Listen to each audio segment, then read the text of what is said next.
क्या आपने कभी सोचा है कि आप जो चाहते हैं वो आपके जीवन में क्यों नहीं आता? आप प्रार्थना करते हैं, मांगते हैं, विनती करते हैं, लेकिन फिर भी कुछ बदलता नहीं। क्या आपको पता है इसकी असली वजह क्या है? वजह यह है कि आप याचक बनकर मांग रहे हैं, आदेश देने वाले बनकर नहीं। हाँ, आपने सही सुना। ब्रह्मांड को आदेश दिया जा सकता है, लेकिन ये आदेश अहंकार से नहीं, बल्कि प्रेम, चेतना और अडिग विश्वास से निकलता है। परमहंस योगानंद ने कहा था कि जब तक आप स्वयं को भिखारी समझते हैं, ब्रह्मांड आपको दया की दृष्टि से देखेगा। लेकिन जिस दिन आप स्वयं को उसकी संतान समझकर आदेश देंगे, प्रेम से पूर्ण विश्वास से, उस दिन से ब्रह्मांड आपका उत्तरदायी सेवक बन जाएगा। आज की इस यात्रा में हम सीखेंगे कि कैसे प्रार्थना को आदेश में बदला जाए, कैसे आप अपनी चेतना को इतना शक्तिशाली बनाएं कि ब्रह्मांड आपके संकल्पों को साकार करने लगे। ये कोई जादू नहीं है, ये विज्ञान है, ये आध्यात्मिकता है, ये आपकी असली शक्ति है। तो बने रहिए इस वीडियो में अंत तक, क्योंकि हर शब्द आपकी चेतना को एक नई दिशा देने वाला है। प्रार्थना और आदेश, ये दो शब्द सुनने में भले ही समान लगें, लेकिन इनकी ऊर्जा में जमीन आसमान का फर्क है। जब आप प्रार्थना करते हैं तो आप कहते हैं, हे ईश्वर, मेरी सहायता करो, मुझे ये दे दो, कृपा करो। इसमें एक भाव होता है असहायता का, निर्भरता का और कहीं ना कहीं डर का। आप मान रहे होते हैं कि आप कमजोर हैं और ईश्वर ही आपको बचा सकता है। लेकिन आदेश देने का अर्थ बिल्कुल अलग है। जब आप आदेश देते हैं तो आप कहते हैं, हे ब्रह्मांड, मैं जो कह रहा हूं उसे पूरा कर। मैं जानता हूं कि मैं तेरा अंश हूं, तेरी ही शक्ति से मैं बना हूं, इसलिए जो मैं संकल्प कर रहा हूं वह घटित होगा। ये अहंकार नहीं है, ये आत्मविश्वास है, ये चेतना की स्पष्टता है। सोचिए, जब एक छोटा बच्चा अपनी मां से कुछ मांगता है तो वो रोता गिड़गिड़ाता नहीं, वो सीधे कहता है, मुझे ये चाहिए। क्यों? क्योंकि वो जानता है कि वो और उसकी मां के बीच प्रेम का संबंध है। वह अधिकार से बोलता है, डर से नहीं। तो फिर आप ब्रह्मांड से डर कर बात क्यों करते हैं? क्या ब्रह्मांड आपकी मां से भी दूर है? क्या आप उसकी संतान नहीं हैं? जब आप ये समझ जाते हैं कि आप ब्रह्मांड के अंश हैं, उसी ऊर्जा से बने हैं जिससे ये पूरा अस्तित्व चल रहा है, तो आपकी प्रार्थना का स्वरूप बदल जाता है। अब वो याचना नहीं रहती, वो आदेश बन जाती है। लेकिन ध्यान रहे, ये आदेश क्रोध से नहीं, शांति से निकलता है। ये लालच से नहीं, प्रेम से निकलता है। ये अधीरता से नहीं, अडिग विश्वास से निकलता है। परमहंस योगानंद ने कहा था, आपके शब्द आपकी ऊर्जा की दिशा तय करते हैं। जब आप किसी बात को पूरी श्रद्धा से कहते हैं तो ब्रह्मांड उसे केवल सुनता नहीं, स्वीकार करता है। अब आप खुद से पूछिए, जब आप कुछ मांगते हैं तो वो आपकी श्रद्धा से निकला होता है या डर से, या फिर ये केवल एक आदतवश दोहराया गया वाक्य होता है? क्या आपने कभी महसूस किया है कि शब्दों के पीछे भी एक ऊर्जा होती है? और अगर हाँ, तो क्या आपने उस ऊर्जा को सिर्फ इच्छा में बदलने की कोशिश की है या आदेश में? सवाल सिर्फ ये नहीं है कि आप क्या चाहते हैं, सवाल ये है कि आप कैसे मांगते हैं। एक व्यक्ति जो डर से मांगता है वो हमेशा अनिश्चितता में जीता है, लेकिन जो प्रेम और विश्वास से आदेश देता है वो जानता है कि ब्रह्मांड उसकी सुन रहा है, और जब ब्रह्मांड सुनता है तो वो उत्तर भी देता है। लेकिन इससे पहले कि आप ब्रह्मांड को आदेश दें, आपको एक बहुत जरूरी काम करना होगा, और वो है खुद को स्वीकार करना, खुद को जानना, खुद पर विश्वास करना। क्योंकि जब तक आप खुद को पूरी तरह स्वीकार नहीं करते, आपका आदेश कमजोर रहेगा, आपकी ऊर्जा बिखरी रहेगी और ब्रह्मांड को आपका संदेश स्पष्ट नहीं मिल पाएगा। तो चलिए, अगले विषय में हम सीखते हैं कि कैसे आत्म स्वीकृति ब्रह्मांड के साथ आपके संवाद को बदल देती है। जिस क्षण कोई व्यक्ति ये जान लेता है कि ब्रह्मांड को आदेश देने का अधिकार उसी में निहित है, उसी क्षण वो एक बहुत ही सूक्ष्म मगर विशाल द्वार के सामने खड़ा होता है। वो द्वार है आत्म स्वीकृति का। आत्म स्वीकृति का अर्थ क्या है? इसका अर्थ है अपने आप को पूर्ण रूप से, बिना किसी शर्त के, बिना किसी आलोचना के स्वीकार करना। अपने अच्छे पहलुओं को भी और अपने उन पहलुओं को भी जिन्हें आप छुपाते आए हैं। जब तक आप स्वयं को पूर्ण रूप से स्वीकार नहीं करते, ब्रह्मांड आपकी कोई बात पूरी तरह नहीं सुन सकता। क्योंकि आप स्वयं अपने भीतर विरोधाभास रच रहे होते हैं। सोचिए, एक ओर आप कह रहे होते हैं, हे ब्रह्मांड, मुझे ये अनुभव कराओ, मुझे समृद्धि दो, मुझे प्रेम दो, मुझे शांति दो। और दूसरी ओर भीतर कहीं बैठी हुई आपकी ही कोई परछाई कह रही होती है, क्या मैं इसके योग्य हूं? कहीं ये चाहना अहंकार तो नहीं? कहीं ये असंभव तो नहीं? यही आंतरिक द्वंद्व, यही भीतर का संघर्ष उस शक्ति को खंडित कर देता है जो आपकी इच्छा को आदेश में बदल सकती थी। ब्रह्मांड केवल शब्दों को नहीं सुनता, वो आपकी ऊर्जा को पढ़ता है। आप जो सोचते हैं, आप जो महसूस करते हैं, आप जो स्वीकार करते हैं, सब कुछ एक अदृश्य कंपन के रूप में ब्रह्मांड तक पहुंचता है। अगर वो कंपन द्वंद्व से दूषित है तो उत्तर भी भ्रमित और अस्पष्ट आता है। लेकिन अगर वो कंपन शुद्ध है, स्पष्ट है, एकाग्र है, तो ब्रह्मांड तुरंत प्रतिक्रिया देता है। इसलिए आदेश देने से पहले आपका अपने ही भीतर पूर्ण विश्वास होना आवश्यक है। और विश्वास तब आता है जब आप स्वयं को स्वीकृति देते हैं। अपने भय को स्वीकार करें। आपने कभी गौर किया है कि हम दूसरों को तो माफ कर देते हैं, लेकिन अपने आप को नहीं कर पाते। हम दूसरों की गलतियों को भूल जाते हैं, लेकिन अपनी गलतियों को बार बार याद करते हैं। हम दूसरों के लिए दयालु होते हैं, लेकिन अपने लिए क्रूर। हम अपने भीतर बैठी उस क्षीण सी छवि को सदैव नीचा दिखाते रहते हैं और फिर हम उसी छवि के साथ ब्रह्मांड को आदेश देने निकलते हैं। क्या वो छवि जो खुद पर विश्वास नहीं करती, अपने ही शब्दों पर भरोसा कर सकती है? नहीं। तो सबसे पहला कदम यह है, अपने भय को स्वीकार करें, उससे भागे नहीं, उसे छुपाए नहीं। भय क्या है? भय ये है कि मैं पर्याप्त नहीं हूं, मैं योग्य नहीं हूं, मैं कमजोर हूं। और जब तक आप इस भय को स्वीकार नहीं करेंगे, तब तक यह भय आपके भीतर गुप्त रूप से आपकी ऊर्जा को नष्ट करता रहेगा। लेकिन जिस दिन आप कहते हैं कि हाँ, मुझे डर लगता है और ये ठीक है, ये माननीय है, उसी दिन से आप उस भय की शक्ति को तोड़ना शुरू कर देते हैं। अपनी विफलताओं को स्वीकार करें।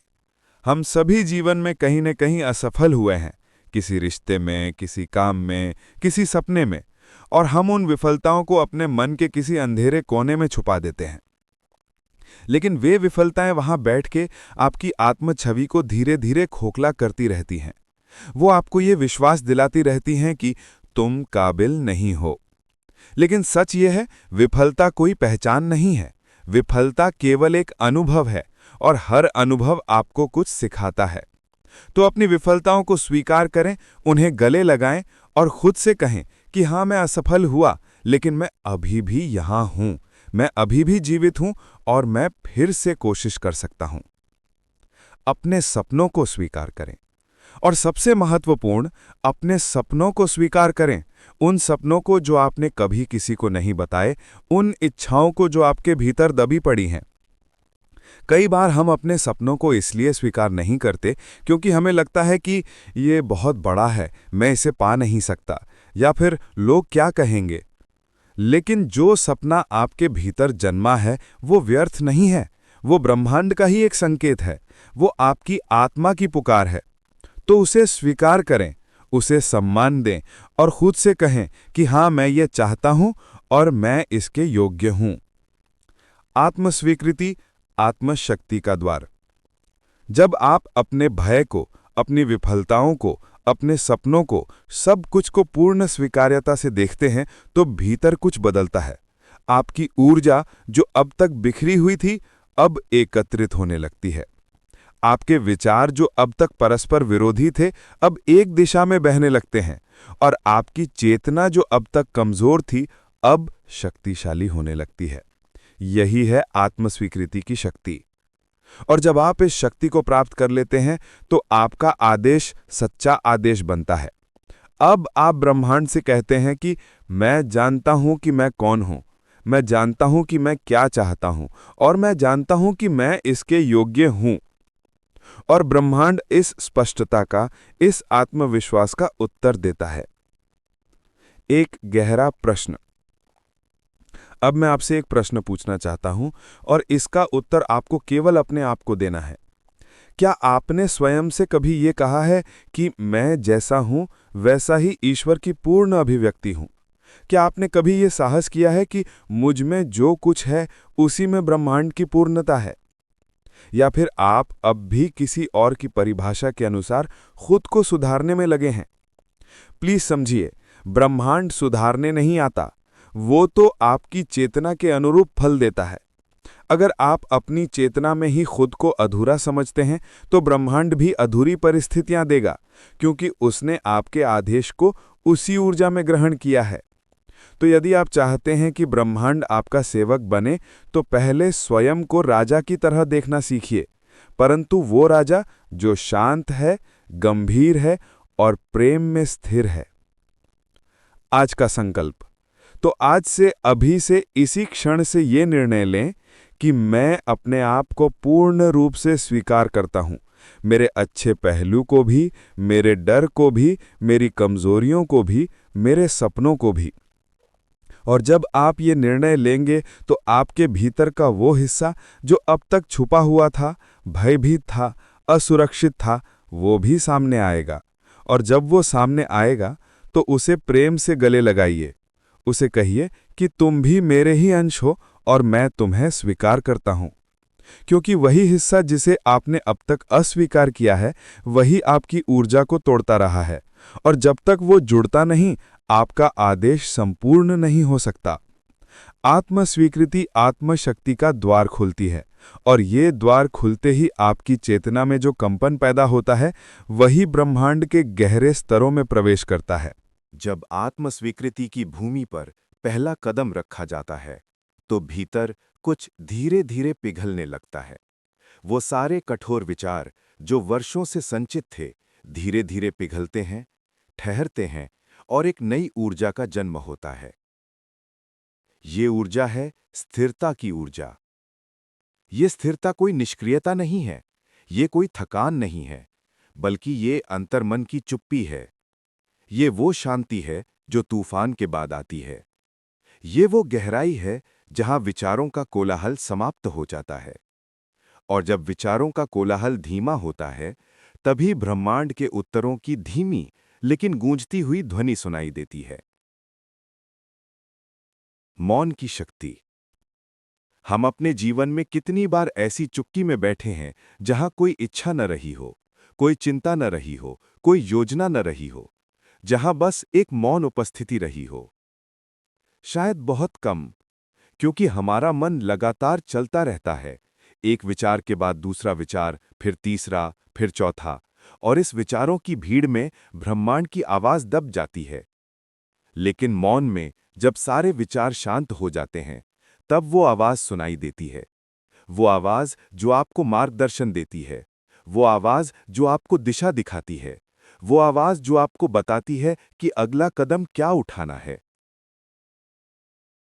यही मौन उपस्थिति वो आधार भूमि है जिस पर ब्रह्मांड के आदेश अंकित किए जाते हैं। ये वही स्थान है जहां संकल्प केवल शब्द नहीं रह जाते, वे कंपन बन जाते हैं। ध्यान, मौन में उतरने की कला। ध्यान की दशा में बैठा व्यक्ति जब ब्रह्मांड से कोई बात कहता है, तो वो केवल कह नहीं रहा होता है, वो उसे अनुभव कर रहा होता है, वो उसे जी रहा होता है। और ब्रह्मांड उसी अनुभव को आदेश समझता है। सोचिए, जब आप किसी चीज को केवल मन से सोचते हैं, तो उसकी शक्ति कितनी होती है? बहुत कम, क्योंकि मन तो हर क्षण बदलता रहता है। आज कुछ चाहता है, कल कुछ और। लेकिन जब आप किसी इच्छा को इतनी गहराई से महसूस करते हैं कि वो आपकी सांसों में उतर जाए, आपके रक्त में बहने लगे, आपकी उपस्थिति बन जाए, तो वो एक शक्तिशाली संकल्प बन जाती है। यही वो क्षण होता है जब ब्रह्मांड झुकता है, क्योंकि ब्रह्मांड केवल उस इच्छा को सुनता है जो भावनात्मक रूप से संपूर्णता में जी गई हो, जिसे आपने देखा, महसूस किया, जिसके लिए आपने भीतर आंसू तक बहाए। भावना की गहराई। अब एक प्रश्न उठता है कि क्या इसका मतलब यह है कि प्रत्येक इच्छा को पाने के लिए मुझे दुखी होना पड़ेगा, मुझे रोना पड़ेगा? नहीं, बिल्कुल नहीं। दुखी नहीं, प्रामाणिक होना पड़ेगा। आपके भीतर जो भाव है वही ब्रह्मांड की भाषा है। यदि आप केवल मस्तिष्क से बोलते हैं तो वो एक तर्क बनता है, एक विचार बनता है। लेकिन यदि आप हृदय से बोलते हैं तो वो एक दिव्य आदेश बनता है। जब आप किसी इच्छा को मौन में अनुभव करते हैं तो वो भीतर स्थिरता लाता है, और यही स्थिरता एक चुंबक बन जाती है जो परिस्थितियों, लोगों, घटनाओं और अवसरों को आपकी ओर खींच लाती है। ये कोई जादू नहीं है, ये ऊर्जा का विज्ञान है। अनुभूति की साधना। अब यहां एक महत्वपूर्ण प्रश्न है कि क्या आप उस इच्छा को मौन में जी सकते हैं? क्या आप उसे ऐसे महसूस कर सकते हैं कि जैसे वो पहले ही घट चुकी हो? ये बहुत गहरी बात है। अधिकतर लोग भविष्य की कल्पना करते हैं और कहते हैं, जब मुझे ये मिलेगा तब मैं खुश होऊंगा, तब मैं शांत होऊंगा। लेकिन ये तो उल्टा है। ब्रह्मांड का नियम ये है, पहले आपको उस अवस्था में होना होगा, फिर वो चीज आपके जीवन में आएगी। अगर आप समृद्धि चाहते हैं तो पहले समृद्ध जैसा महसूस करना होगा। अगर आप प्रेम चाहते हैं तो पहले प्रेममय होना होगा। अगर आप शांति चाहते हैं तो पहले शांत होना होगा। ये सुनने में विरोधाभासी लगता है, लेकिन यही सत्य है। तो क्या आप उस अनुभूति को बिना किसी बाहरी प्रमाण के अपने भीतर घटित कर सकते हैं? क्या आप आंखें बंद करके ये महसूस कर सकते हैं कि आप जो चाहते हैं वो पहले से ही आपके पास है? यदि हां, तो समझ लीजिए, आपने ब्रह्मांड को केवल आवाज नहीं दी, आपने उसे स्पर्श किया है। मौन की दैनिक साधना।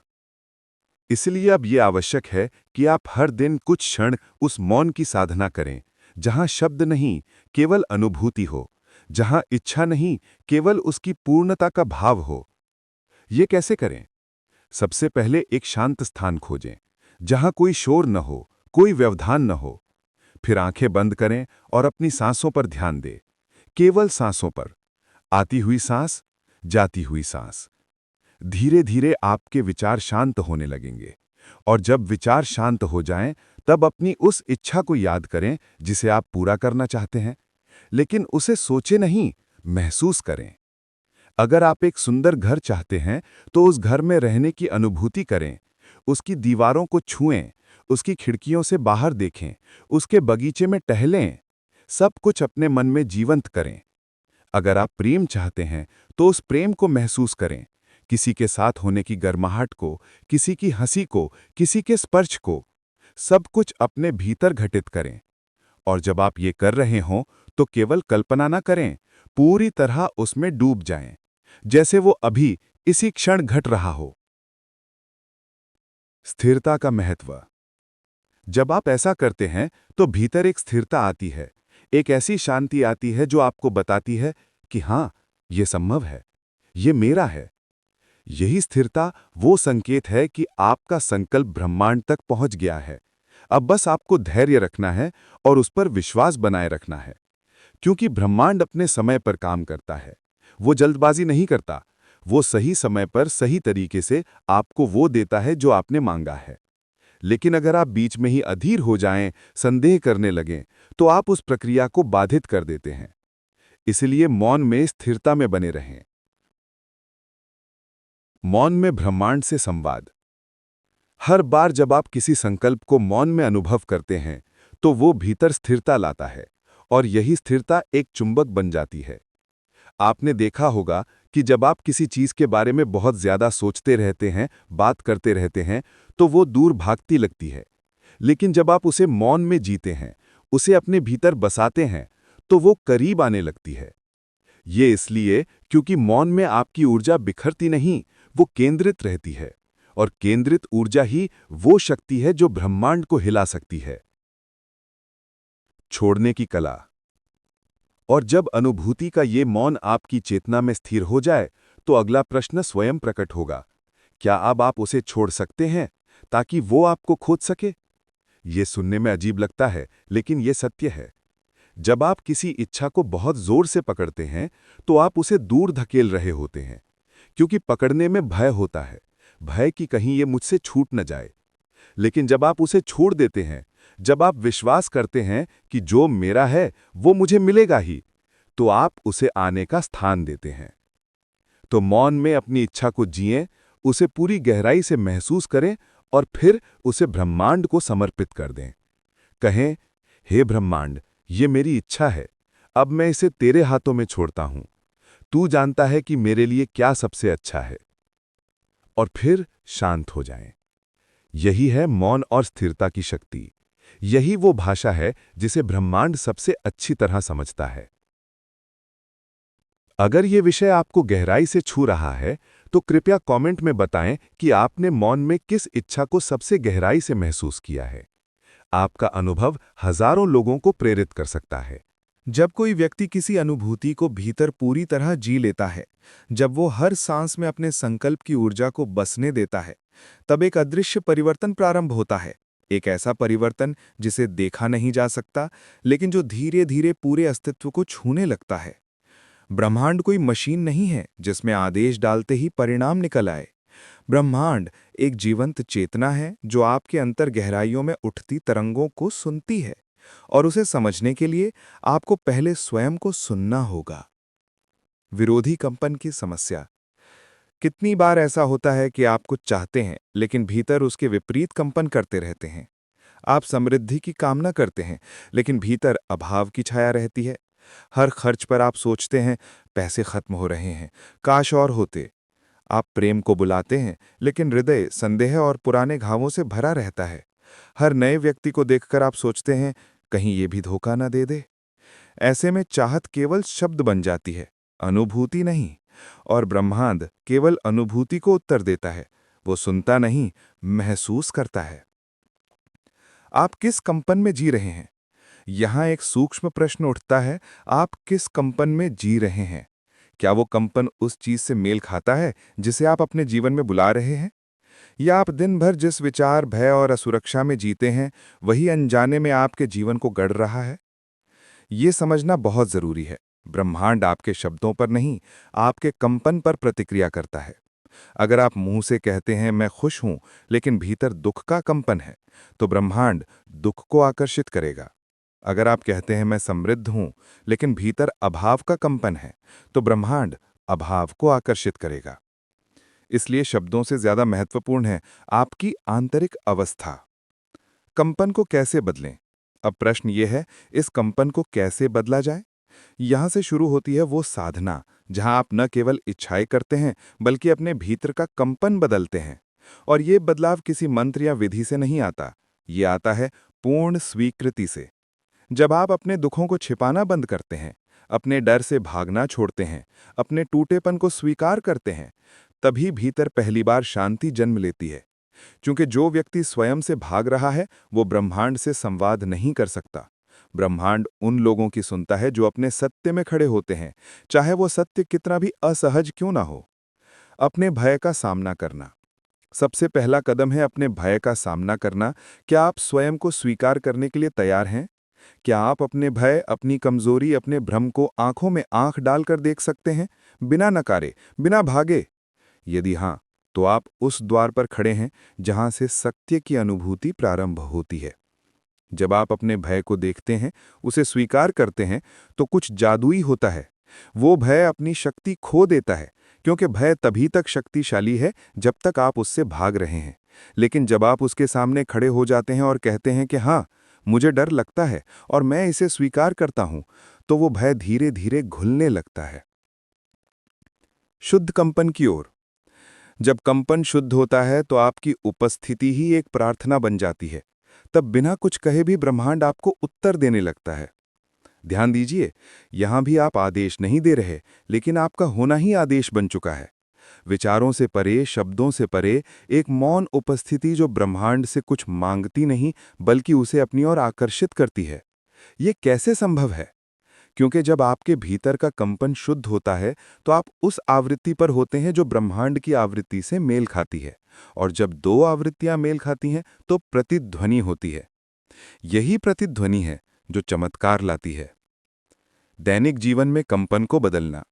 अब ये सब सुनने में तो अच्छा लगता है, लेकिन व्यावहारिक रूप से कैसे करें?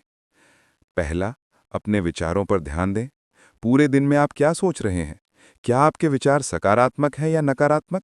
क्या आप शिकायत कर रहे हैं या कृतज्ञता व्यक्त कर रहे हैं? हर बार जब आप खुद को नकारात्मक विचार में पाएं, तो रुकें, गहरी सांस लें और उस विचार को बदल दें। अगर आप सोच रहे हैं, मेरे पास पैसे नहीं हैं, तो बदल दें, मैं समृद्धि की ओर बढ़ रहा हूं। अगर आप सोच रहे हैं, कोई मुझसे प्रेम नहीं करता, तो बदल दें, मैं प्रेम के योग्य हूं और प्रेम मेरी ओर आ रहा है। दूसरा, अपनी भाषा पर ध्यान दें। आप दूसरों से कैसे बात करते हैं? क्या आप शिकायत करते हैं? क्या आप नकारात्मकता फैलाते हैं? याद रखें, आपके शब्द आपकी ऊर्जा को आकार देते हैं और आपकी ऊर्जा आपके जीवन को आकार देती है। तीसरा, कृतज्ञता का अभ्यास करें। हर दिन सुबह उठकर और रात को सोने से पहले 5 चीज़ों के लिए धन्यवाद दें, चाहे वो कितनी भी छोटी क्यों ना हो। मैं अपनी आंखों के लिए धन्यवाद देता हूं, जो मुझे देखने देती हैं। मैं अपने घर के लिए धन्यवाद देता हूं, जो मुझे सुरक्षा देता है। मैं अपने परिवार के लिए धन्यवाद देता हूं, जो मेरे साथ है। कृतज्ञता का कंपन सबसे शक्तिशाली कंपनों में से एक है। जब आप कृतज्ञ होते हैं, तो आप ब्रह्मांड को संदेश देते हैं, मेरे पास पर्याप्त है, मैं संतुष्ट हूं, और तब ब्रह्मांड आपको और अधिक देता है। अपनी उपस्थिति को प्रार्थना बनाना। जब आपका कंपन शुद्ध हो जाता है, तो आपकी उपस्थिति ही प्रार्थना बन जाती है। आपने कभी ध्यान दिया, कुछ लोगों के पास बैठने मात्र से आपको शांति मिलती है, कुछ लोगों के साथ रहने से आपको ऊर्जा मिलती है। ये इसलिए क्योंकि उन लोगों का कंपन उच्च होता है और उच्च कंपन संक्रामक होता है। ऐसे ही जब आप अपने कंपन को ऊंचा उठाते हैं, तो आप न केवल अपने जीवन को बदलते हैं, बल्कि आपके आसपास के लोगों को भी प्रभावित करते हैं। आप चलते हैं तो आपके पीछे शांति की तरंगें फैलती हैं। आप बोलते हैं तो आपके शब्द प्रेम से भरे होते हैं। आप देखते हैं तो आपकी दृष्टि में करुणा होती है। यही है वो अवस्था जहां आपका होना ही आदेश बन जाता है। स्वीकृति और समर्पण। और जब आपकी उपस्थिति ही प्रार्थना बन जाए, तो अगली साधना यही बनती है, क्या आप उसे बिना बांधे हुए पूरी स्वतंत्रता से स्वीकार कर सकते हैं? यह बहुत महत्वपूर्ण है। कई बार हम इतनी मेहनत करते हैं अपने कंपन को बदलने में, अपनी इच्छा को प्रकट करने में, कि हम उसे पकड़कर बैठ जाते हैं। हम कहते हैं, ये ऐसे ही होना चाहिए, इसी तरह से आना चाहिए। लेकिन ये नियंत्रण की कोशिश है, और नियंत्रण ब्रह्मांड के प्रवाह को रोक देता है। इसलिए जब आपने अपना कंपन बदल लिया, जब आपने अपना आदेश दे दिया, तो फिर छोड़ दें, समर्पित कर दें, और विश्वास करें कि ब्रह्मांड जानता है कि आपके लिए सबसे अच्छा क्या है। कभी कभी ब्रह्मांड आपको वो नहीं देता जो आपने मांगा था, वो आपको वो देता है जो आपको चाहिए, और अक्सर जो आपको चाहिए वो आपकी कल्पना से भी बेहतर होता है। आंतरिक परिवर्तन की यात्रा। तो ये यात्रा केवल बाहरी चीजों को पाने की नहीं है, ये आंतरिक परिवर्तन की यात्रा है। जब आप अपने भीतर का कंपन बदलते हैं, तो आप अपने पूरे जीवन को बदल देते हैं। आपकी परिस्थितियां बदल जाती हैं, आपके संबंध बदल जाते हैं, आपके अवसर बदल जाते हैं, क्योंकि बाहर की दुनिया तो केवल भीतर की दुनिया का प्रतिबिंब है। जब भीतर प्रेम है, तो बाहर प्रेम दिखाई देता है। जब भीतर समृद्धि है, तो बाहर समृद्धि प्रकट होती है। जब भीतर शांति है, तो बाहर शांति छा जाती है। इसलिए अपने भीतर के कंपन को बदलिए, अपने आंतरिक अवस्था को ऊंचा उठाइए, और देखिए कि कैसे ब्रह्मांड आपके साथ नाचने लगता है। जब आप उस स्थिति में पहुंच जाते हैं जहां आपकी उपस्थिति ही प्रार्थना बन चुकी होती है, तो ब्रह्मांड आपकी ओर प्रवाहित होना प्रारंभ करता है, बिना शोर, बिना प्रयास, बिना मांग के। लेकिन यहीं से एक और गहन परीक्षा शुरू होती है, एक ऐसी परीक्षा जो साधारण चित्त के लिए अदृश्य होती है। क्योंकि जब जीवन हमें वो देने लगता है जिसकी हमें प्रतीक्षा थी, तो क्या हम उसे उस रूप में स्वीकार कर पाते हैं जैसे वो आता है, या हम उसे अपने पूर्व निर्धारित रूपों में बांधने लगते हैं? ब्रह्मांड अपने तरीके से देता है। ब्रह्मांड वो नहीं देता जो आप शब्दों से मांगते हैं, वो देता है जो आपके कर्मों, चेतना और कंपन के समुच्चय से निकलती आपकी तैयारी के योग्य होता है। और जब वो आता है, तो वो अक्सर वैसा नहीं होता जैसा आपने कल्पना में पाला था। उदाहरण के लिए, आप प्रेम मांगते हैं, और ब्रह्मांड आपको एक ऐसा व्यक्ति देता है जो आपके भीतर के घावों को सामने लाकर उन्हें ठीक होने का अवसर देता है। आप सोचते हैं, ये तो प्रेम नहीं है, ये तो पीड़ा है। लेकिन वास्तव में यही सच्चा प्रेम है। क्योंकि सच्चा प्रेम आपको आईने में देखने पर मजबूर करता है। वो आपके उन पहलुओं को सामने लाता है जिन्हें आपने छुपा रखा था। या फिर आप समृद्धि मांगते हैं और ब्रह्मांड आपको एक ऐसी परिस्थिति में रखता है जहां आप अपनी सीमाओं को तोड़ना सीखें, जहां आप अपनी क्षमताओं को विस्तारित करें। आप सोचते हैं यह तो संघर्ष है, लेकिन वास्तव में ये आपकी तैयारी है, क्योंकि बड़ी समृद्धि के लिए बड़े पात्र की आवश्यकता होती है। क्या आप ब्रह्मांड के रूप को पहचान सकते हैं? तो प्रश्न उठता है, क्या आप उस रूप को पहचान सकते हैं जिसमें ब्रह्मांड आपके जीवन में उतरता है? क्योंकि यदि आप केवल अपने मन की छवि से चिपके रहेंगे तो आप उसे अस्वीकार कर देंगे जिसे ब्रह्मांड ने आपके लिए पूरी समग्रता से भेजा है। कई बार ऐसा होता है, हम एक निश्चित तरीके की नौकरी चाहते हैं और ब्रह्मांड हमें दूसरे तरीके का अवसर देता है। हम कहते हैं, नहीं, मुझे तो वो चाहिए था, और हम उसे ठुकरा देते हैं। लेकिन अगर हम थोड़ा खुले मन से देखें तो शायद वो अवसर हमें वहां ले जा सकता था जहां हम वास्तव में पहुंचना चाहते थे। शायद वो एक और बेहतर रास्ता था। यात्रा बदलती है, मांग से स्वीकृति की ओर। यहां से यात्रा बदलती है। अब ये कोई मांग की यात्रा नहीं रह जाती, ये बन जाती है स्वीकृति की साधना। स्वीकृति कोई निष्क्रियता नहीं है, ये परम जागरूकता है। जब आप किसी घटना को, किसी व्यक्ति को या अपने भीतर के किसी अंश को उसके संपूर्ण अस्तित्व के साथ हां कहकर स्वीकार कर लेते हैं, तब आप उसे ब्रह्मांडीय प्रकाश में विलीन होने का अवसर देते हैं। विरोध जीवन को टुकड़ों में बांटता है, स्वीकृति उसे एक पूर्ण रचना में बदल देती है। यही वो मौन है जिससे ब्रह्मांड सबसे गहन संवाद करता है। स्वीकृति का अर्थ।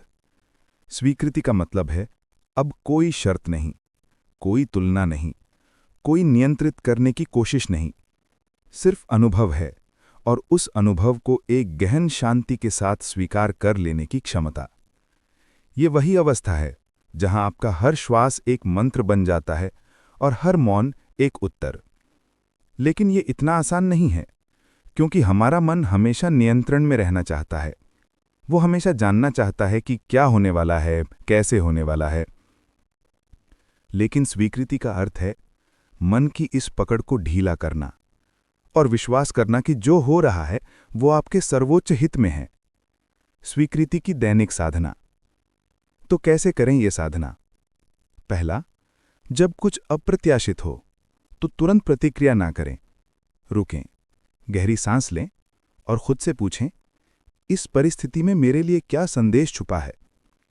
हर परिस्थिति एक शिक्षक है, हर व्यक्ति एक दर्पण है। अगर आप इस दृष्टि से देखें तो जीवन में कुछ भी व्यर्थ नहीं है। दूसरा, जब कोई व्यक्ति आपको परेशान करे तो उससे लड़ने की बजाय ये देखें कि वो आपके भीतर किस भाग को छू रहा है, कौन सा घाव खुल रहा है। अगर कोई आपको क्रोधित करता है तो देखें, क्या ये क्रोध पहले से भीतर नहीं था? वो व्यक्ति तो केवल ट्रिगर था, असली क्रोध तो आपके भीतर ही था। और जब आप ये देख लेते हैं तो आप उस व्यक्ति को दोष देना बंद कर देते हैं। आप अपने भीतर के क्रोध को देखते हैं, उसे स्वीकार करते हैं और उसे विसर्जित करते हैं। तीसरा, जब जीवन आपको कुछ ऐसा दे जो आपने नहीं मांगा था, तो कृतज्ञता से स्वीकार करें। कहें, धन्यवाद ब्रह्मांड, मुझे नहीं पता कि ये मुझे कहाँ ले जाएगा, लेकिन मैं विश्वास करता हूं कि तू जानता है। और फिर देखिए कैसे वो अनचाहा उपहार आपके जीवन में सबसे बड़ा वरदान बन जाता है। विरोध को छोड़ना। स्वीकृति की साधना में सबसे बड़ी बाधा है विरोध। हम जीवन से लड़ते रहते हैं, ऐसा क्यों हुआ, ऐसा नहीं होना चाहिए था, काश ऐसा होता, काश वैसा होता। लेकिन ये विरोध हमारी ऊर्जा को नष्ट करता है, ये हमें वर्तमान से दूर ले जाता है और ये हमें उस सबक से वंचित करता है जो जीवन हमें देना चाह रहा है। जब आप विरोध करना बंद कर देते हैं, जब आप यस कहना शुरू कर देते हैं, तो जीवन में एक प्रवाह आता है। चीजें आसान होने लगती हैं, दरवाजे खुलने लगते हैं, क्योंकि अब आप ब्रह्मांड के साथ लड़ नहीं रहे, आप उसके साथ नाच रहे हैं। स्वीकृति और समर्पण में अंतर। यहां एक महत्वपूर्ण बात समझनी होगी। स्वीकृति और समर्पण में अंतर है। समर्पण का अर्थ है हार मान लेना, कहना कि मैं कुछ नहीं कर सकता। लेकिन स्वीकृति का अर्थ है वर्तमान को स्वीकार करना, लेकिन फिर भी सक्रिय रहना। ये कहना कि हाँ, ये परिस्थिति है और अब मैं इसमें से सर्वश्रेष्ठ निकालूंगा। स्वीकृति में शक्ति है, समर्पण में कमजोरी। इसलिए जो कुछ है उसे स्वीकार करें, लेकिन फिर भी अपने लक्ष्य की ओर बढ़ते रहें। बस अपेक्षाओं की पकड़ ढीली छोड़ दें। ब्रह्मांड पर भरोसा। अंत में स्वीकृति की साधना का सार है ब्रह्मांड पर भरोसा। भरोसा कि जो हो रहा है वो सही हो रहा है। भरोसा कि आप जहां हैं वहां होना आपके लिए जरूरी था। भरोसा कि जो आने वाला है वो आपके लिए सर्वश्रेष्ठ होगा। ये अंधा विश्वास नहीं है, ये गहन समझ है कि ब्रह्मांड एक विशाल बुद्धि से संचालित है और उस बुद्धि में आपका छोटा सा मन, आपकी छोटी सी योजनाएं सब समाहित हैं। तो एक बार फिर प्रश्न यही है, क्या आप ब्रह्मांड को उसके अपने रूप में स्वीकार करने को तैयार हैं? बिना संशोधन, बिना प्रतिरोध के। क्योंकि जब आप ऐसा करते हैं तभी आप उसका वास्तविक रहस्य समझना शुरू करते हैं।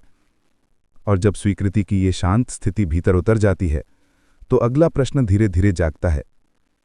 क्या अब आप स्वयं को ब्रह्मांड में विलीन होने की अनुमति दे सकते हैं, बिना अपना अस्तित्व खोए? यदि आप इस गहन यात्रा का आनंद ले रहे हैं तो कृपया इस वीडियो को लाइक करें और अपने उन प्रियजनों के साथ शेयर करें जो स्पिरिचुअल ग्रोथ की राह पर हैं। आपका एक शेयर किसी की जिंदगी बदल सकता है। जब स्वीकृति की शांति भीतर उतरती है तो जीवन एक नया प्रश्न उठाता है। एक ऐसा प्रश्न जो साधक को उसकी अंतिम यात्रा की ओर ले जाता है। क्या अब आप स्वयं को ब्रह्मांड में विलीन कर सकते हैं बिना अपनी मौलिकता खोए? ये कोई साधारण अनुभव नहीं है। ये वो आंतरिक मोड़ है जहां आप अपने भीतर की पहचान को, अपने अहंकार को सत्य के महासागर में छोड़ना सीखते हैं। अहंकार क्या है? सबसे पहले यह समझना जरूरी है कि अहंकार क्या है। अहंकार वो है जो कहता है मैं ये हूं, मैं वो हूं, मैं इस नाम का हूं, मैं इस परिवार से हूं, मेरी ये पहचान है, मेरी ये उपलब्धि है। अहंकार वो है जो खुद को दूसरों से अलग मानता है, जो सीमाएं खींचता है, जो कहता है मैं और तुम।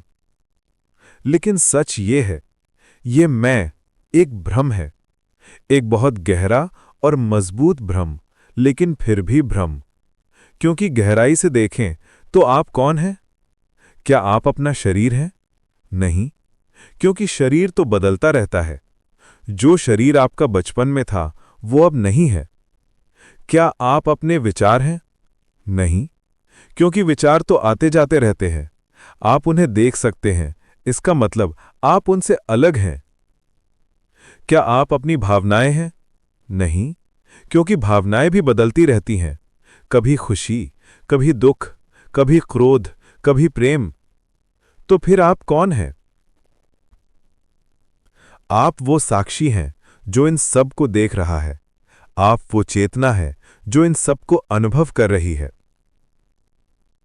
विलयन की यात्रा की शुरुआत। अब तक आप ब्रह्मांड को आदेश देने की यात्रा में थे। आप संकल्प कर रहे थे, दिशा दे रहे थे, चेतना को आकार दे रहे थे। लेकिन अब आपको स्वयं को उस चेतना के आगे समर्पित करना है जिसे आपने जागृत किया है।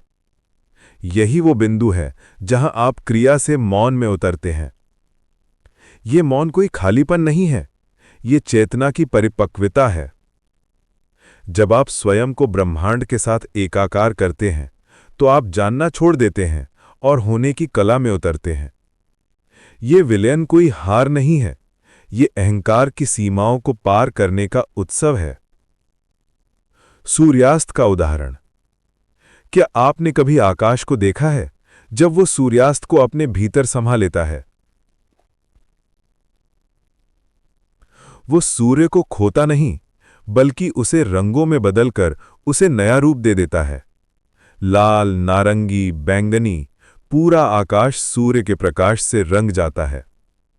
वैसे ही जब आप स्वयं को ब्रह्मांड में विलीन करते हैं तो आप मिटते नहीं, आपका सत्य विस्तारित होता है। आप छोटे से मैं से विशाल हम बन जाते हैं। भय का सामना। लेकिन यही वो क्षण है जहां भय जन्म लेता है। यदि मैं अपना अस्तित्व छोड़ दूं तो मैं कौन रह जाऊंगा? क्या मेरी इच्छाएं व्यर्थ हो जाएंगी? क्या मैं खो जाऊंगा या मुक्त हो जाऊंगा? ये प्रश्न भीतर की गहराइयों को खंगालते हैं। और वही व्यक्ति इस यात्रा में टिक पाता है जो स्वयं को खोने से डरता नहीं, बल्कि स्वयं के परे जाने की इच्छा रखता है। ये यात्रा नियंत्रण की नहीं, विश्वास की है। आप हर उस विचार को, हर उस पहचान को जो आपने अब तक ओढ़ रखी थी, धीरे धीरे उस विराट अग्नि में समर्पित करते हैं जहां मैं से हम का जन्म होता है। व्यक्तिगत से सार्वभौमिक की ओर जब आप अहंकार को छोड़ते हैं तो एक अद्भुत परिवर्तन होता है। अब आपकी इच्छा केवल आपकी नहीं रहती, अब वो ब्रह्मांडीय इच्छा बन जाती है। जब आप केवल अपने लिए कुछ चाहते हैं तो उसमें सीमा होती है, लेकिन जब आप सबके लिए कुछ चाहते हैं तो उसमें असीमता होती है।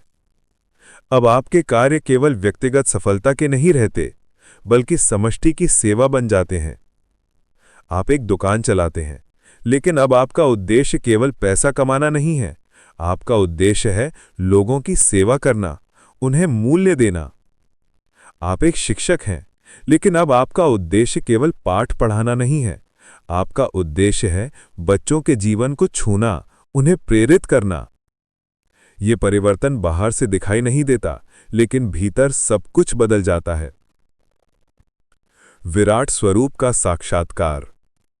यहीं से व्यक्ति विलय में अस्तित्व की चमक देखना शुरू करता है। आप स्वयं का त्याग नहीं कर रहे, आप अपने भीतर छिपे विराट स्वरूप का साक्षात्कार कर रहे हैं। आपने अब तक सोचा था, मैं ये छोटा सा व्यक्ति हूं, मेरी सीमाएं हैं, मेरी कमजोरियां हैं।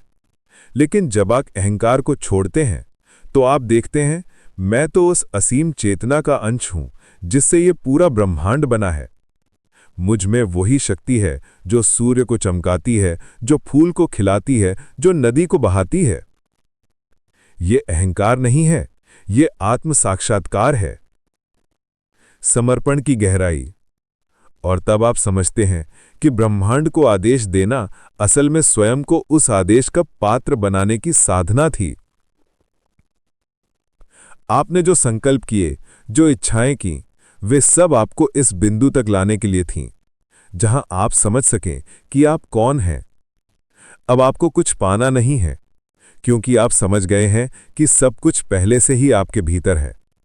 अब आपको कहीं जाना नहीं है, क्योंकि आप समझ गए हैं कि आप पहले से ही वहां हैं। अब आपको कुछ बनना नहीं है, क्योंकि आप समझ गए हैं कि आप पहले से ही वो हैं। विलयन का अनुभव। विलयन का अनुभव शब्दों में व्यक्त नहीं किया जा सकता, लेकिन जो इसे अनुभव करते हैं वे कहते हैं, ये ऐसा है जैसे एक बूंद समुद्र में गिर गई हो और उसने पाया कि वो कभी बूंद थी ही नहीं, वो हमेशा से समुद्र ही थी। ये ऐसा है जैसे एक लहर ने समझ लिया हो कि वो अलग नहीं है, वो भी वही समुद्र है जो बाकी सब है। ये ऐसा है जैसे एक दीपक की लौ ने समझ लिया हो कि वो अलग नहीं है, वो भी वही अग्नि है जो सभी दीपकों में है। और जब ये विलयन पूर्ण हो जाता है तो व्यक्ति जीवन मुक्त हो जाता है। अब वो जीता है, लेकिन जीवन उसे बांधता नहीं। अब वो कर्म करता है, लेकिन कर्म उसे फंसाता नहीं। अब वो संसार में है, लेकिन संसार उसमें नहीं है। वो बोलता है, लेकिन मौन से बोलता है। वो चलता है, लेकिन स्थिरता में चलता है। वो देखता है, लेकिन दृष्टा बना रहता है। यही वो अवस्था है जिसे सभी संतों, सभी योगियों, सभी जागृत आत्माओं ने अनुभव किया है। और ये अवस्था किसी के लिए दूर नहीं है, ये हर किसी की संभावना है, ये हर किसी का जन्मसिद्ध अधिकार है। बस आपको अपने अहंकार को छोड़ना होगा, अपनी छोटी सी पहचान को छोड़ना होगा और उस विराट में विलीन हो जाना होगा। और जब अस्तित्व की सीमाएं मिटने लगती हैं, तब एक रहस्य और गहराई से उद्घाटित होता है। क्या ब्रह्मांड भी हमारे भीतर से ही जन्म लेता है? जिस क्षण आपने स्वयं को विलीन कर दिया, एक नया रहस्य उभरता है। एक ऐसा रहस्य जो आपकी सारी धारणाओं को उलट देता है। क्या वो ब्रह्मांड जिसे आप बाहर खोज रहे थे, वो भीतर से ही जन्म ले रहा था?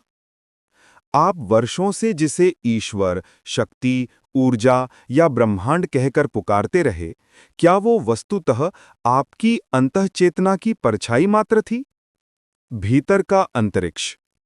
जब आप अपनी आंखें बंद करते हैं और भीतर मौन में उतरते हैं, तो क्या वो अंतरिक्ष असीम खालीपन नहीं बन जाता?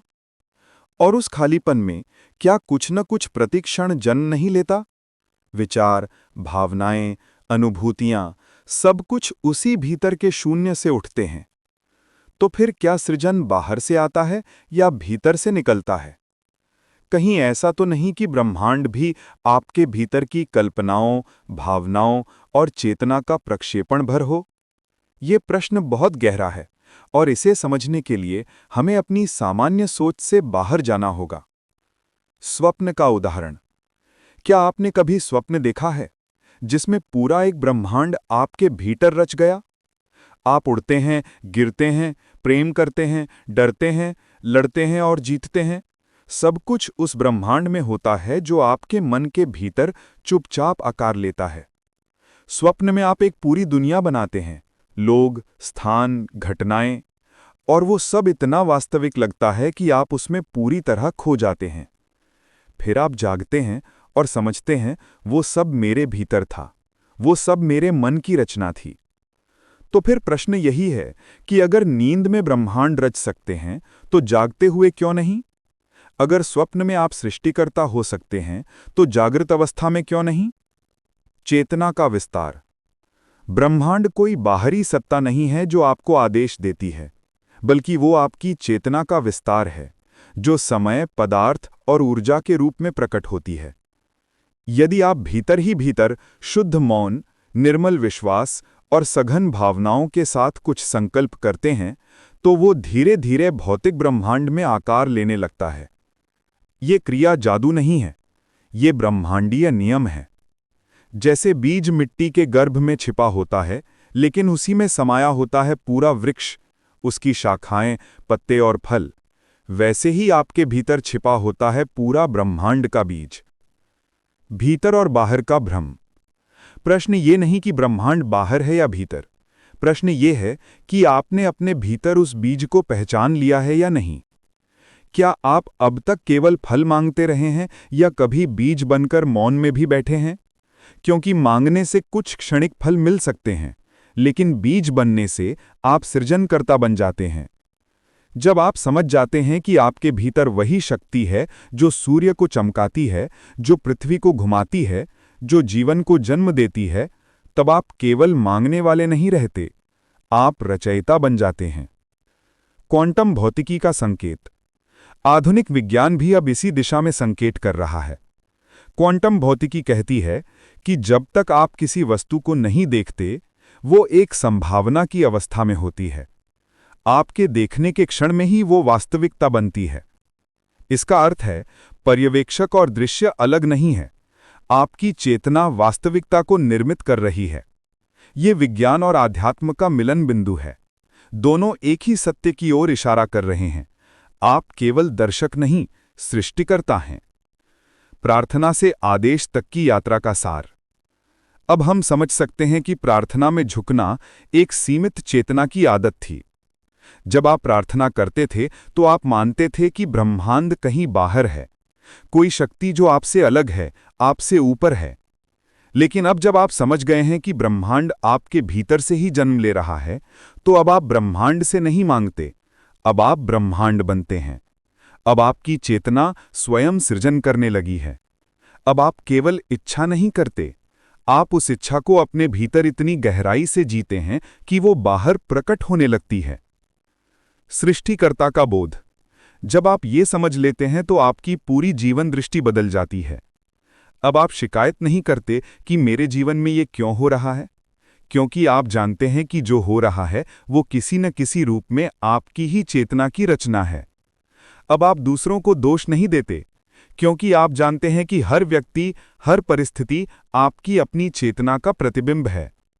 अब आप भाग्य पर नहीं छोड़ते, क्योंकि आप जानते हैं कि आप स्वयं अपने भाग्य के रचयिता हैं। ये बोध आपको अपार शक्ति देता है, लेकिन साथ ही ये बोध आपको अपार जिम्मेदारी भी देता है। अब जो आप सोचते हैं, जो महसूस करते हैं, जो करते हैं, सब कुछ महत्वपूर्ण हो जाता है, क्योंकि सब कुछ आपके जीवन को, आपके ब्रह्मांड को आकार दे रहा है।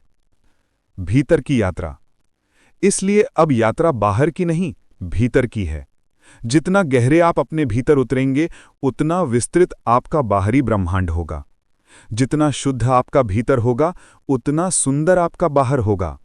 जितना प्रेममय आपका हृदय होगा, उतना प्रेममय आपका जीवन होगा, क्योंकि बाहर तो केवल भीतर का प्रतिबिंब है। अंतिम रहस्य। और यही है वो अंतिम रहस्य जिसे सभी संतों ने, सभी ऋषियों ने कहा है। तत्त्वम् असि, तू ही वो है। अहम ब्रह्मास्मि, मैं ही ब्रह्म हूं। सोहम, वो मैं हूं। ये केवल शब्द नहीं है, ये परम सत्य की घोषणाएं हैं। जब आप ये समझ लेते हैं कि आप और ब्रह्मांड अलग नहीं हैं, कि आप और परमात्मा अलग नहीं हैं, कि जो शक्ति इस पूरे अस्तित्व को चला रही है वो आपके भीतर भी धड़क रही है, तब सब कुछ बदल जाता है। अब आप छोटे नहीं रहते, अब आप सीमित नहीं रहते, अब आप केवल एक शरीर, एक नाम, एक पहचान नहीं रहते। अब आप विस्तार हो जाते हैं, अब आप असीम हो जाते हैं, अब आप स्वयं ब्रह्मांड बन जाते हैं। व्यावहारिक जीवन में इसका अनुप्रयोग। लेकिन ये सब केवल दार्शनिक बात नहीं है, इसका व्यावहारिक जीवन में गहरा अर्थ है। जब आप जानते हैं कि आप सृष्टिकर्ता हैं, तो आप हर पल सचेत हो जाते हैं। आप हर विचार को चुनते हैं, आप हर भावना को जागरूकता से अनुभव करते हैं। आप जानते हैं कि आज जो आप सोच रहे हैं वो कल आपकी वास्तविकता बनेगा, इसलिए आप केवल वही सोचते हैं जो आप अपने जीवन में देखना चाहते हैं। आप जानते हैं कि आज जो आप महसूस कर रहे हैं वो कल आपके अनुभवों को आकर्षित करेगा, इसलिए आप प्रेम, शांति और कृतज्ञता को चुनते हैं। आप जानते हैं कि आज जो आप कर रहे हैं वो कल आपके भविष्य को बना रहा है, इसलिए आप हर कर्म को पूर्ण जागरूकता से करते हैं। यही है सच्ची शक्ति, यही है सच्चा ज्ञान। और अब जब ये समझ आ गई है कि ब्रह्मांड भीतर से ही जन्म ले रहा है, तो एक और महत्वपूर्ण प्रश्न उठता है, क्या हर इच्छा सचमुच पूरी होनी चाहिए? कृपया कमेंट्स में बताएं, क्या आपने कभी महसूस किया है कि आपकी चेतना आपकी वास्तविकता को बना रही है? अपना अनुभव साझा करें।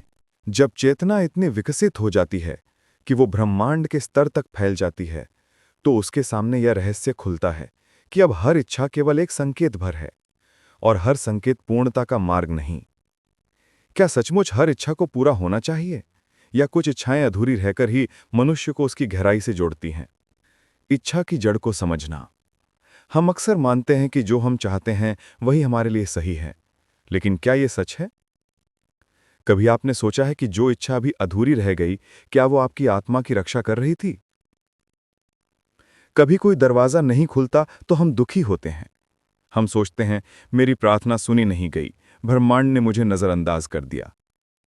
लेकिन वही बंद दरवाजा कई बार हमें भीतर उतरने के लिए विवश करता है। वही बंद दरवाजा हमें एक नई दिशा दिखाता है। वही बंद दरवाजा हमें कुछ ऐसा सिखाता है जो खुले दरवाजे से कभी नहीं सीख सकते थे। अगर हर इच्छा एक बटन की तरह दबाते ही पूरी हो जाए, तो क्या हम भीतर की शांति, धैर्य और समर्पण को जान पाएंगे?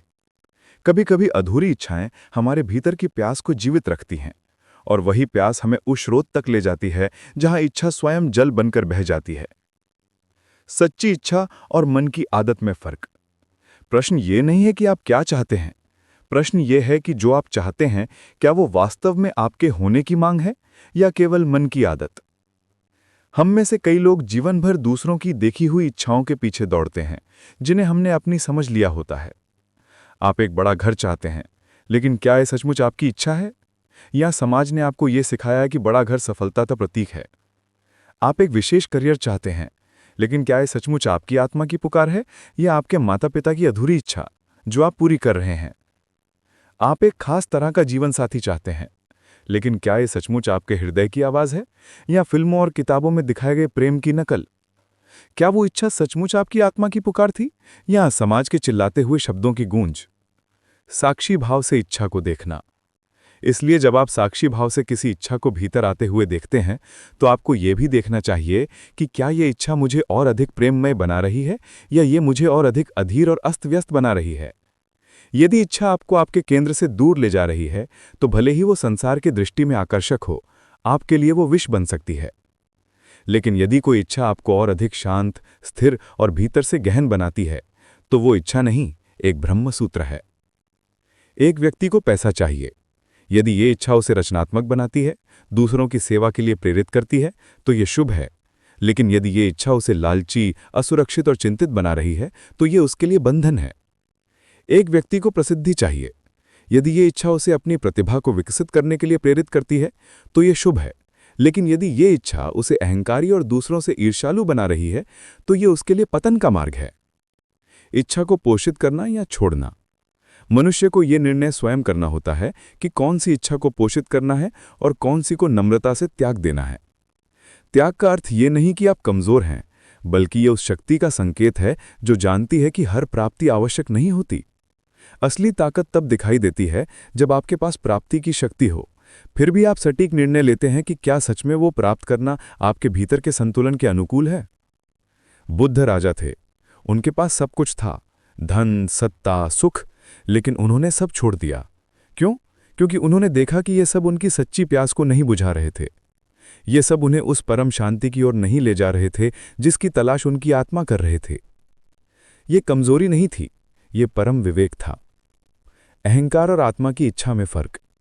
ये ध्यान देने योग्य बात है कि बहुत सी इच्छाएं आपकी आत्मा को नहीं, केवल आपके अहंकार को तृप्त करती हैं। और जब अहंकार तृप्त होता है तो वो शांति नहीं देता, वो अगली इच्छा को जन्म देता है। आपने देखा होगा, जब आप कुछ पा लेते हैं जो आपका अहंकार चाहता था तो थोड़ी देर के लिए खुशी मिलती है, लेकिन फिर वो खुशी फीकी पड़ जाती है और एक नई इच्छा जन्म लेती है। अब मुझे वो चाहिए, अब मुझे ये चाहिए। ये एक अनंत चक्र है, क्योंकि अहंकार कभी संतुष्ट नहीं होता, वो हमेशा और चाहता है। लेकिन आत्मा की इच्छा अलग होती है। जब आत्मा की इच्छा पूरी होती है तो भीतर एक गहरी तृप्ति आती है, एक ऐसी शांति जो टिकती है। इच्छा की जड़ तक जाना। इसलिए बुद्धिमत्ता इसी में है कि आप हर इच्छा को पूर्ण करने से पहले उसकी जड़ तक जाएं। वो आई कहाँ से है? क्या वो कोई घाव है जो इच्छा का रूप लेकर प्रकट हो रहा है? क्या कोई अनदेखी पीड़ा है जो किसी आकांक्षा के पीछे छुपी बैठी है?